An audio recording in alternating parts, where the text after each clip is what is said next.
రైట్‌గా కోర్టుకు లేఖ రాశారు కవిత. తాను తప్పు చేశాననడానికి ఎలాంటి ఆధారాలు లేవని ఆమె లేఖలో పేర్కొన్నారు. ఈ కేసుతో తన వ్యక్తిగత, రాజకీయ గౌరవం దెబ్బతిందన్న కవిత ఎందుకు కస్టడీకి పొడిగించామని అంటున్నారో తెలియదని వ్యాఖ్యానించారు.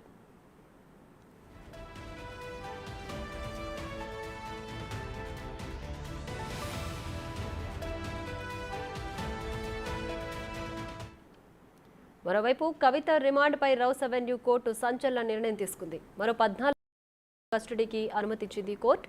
ఏప్రిల్ 23 వరకు కస్టడీలో ఉండనుంది కవిత. జ్యుడిషియల్ కస్టడీ పొడిగించాలని కోరింది ED. Delhi liquor policy, money laundering కేసులు దర్యాప్తు కొనసాగుతుందని, కవిత జ్యుడిషియల్ కస్టడీ 14 రోజుల పాటు పొడిగించాలని కోర్టును కోరింది ఈడీ. ఈ తరుణంలో court తీర్పునిచ్చింది.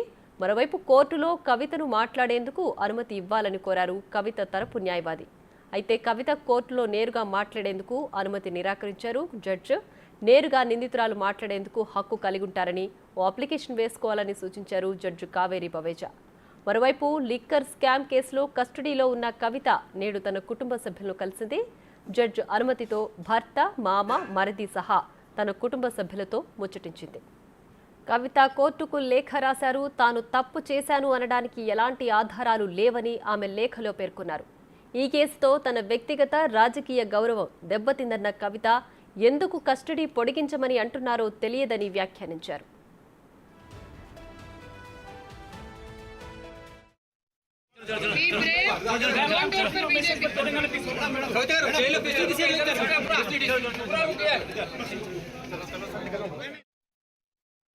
Sushri K. Kavita was produced in the court from the judicial custody, and the Honorable Court has extended the judicial custody till 23rd.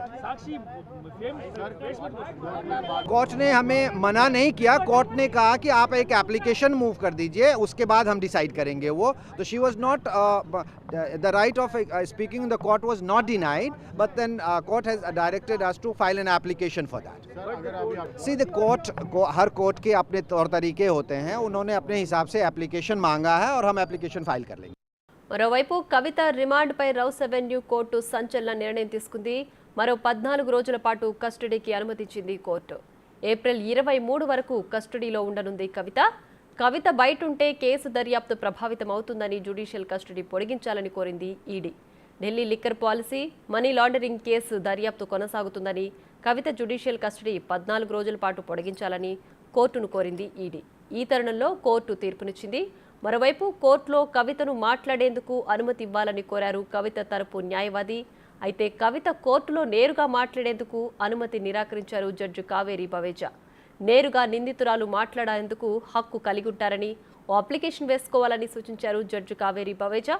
మరోవైపు లిక్కర్ స్కామ్లో కస్టడీలో ఉన్న కవిత నేడు తన కుటుంబ సభ్యులను కలిసింది.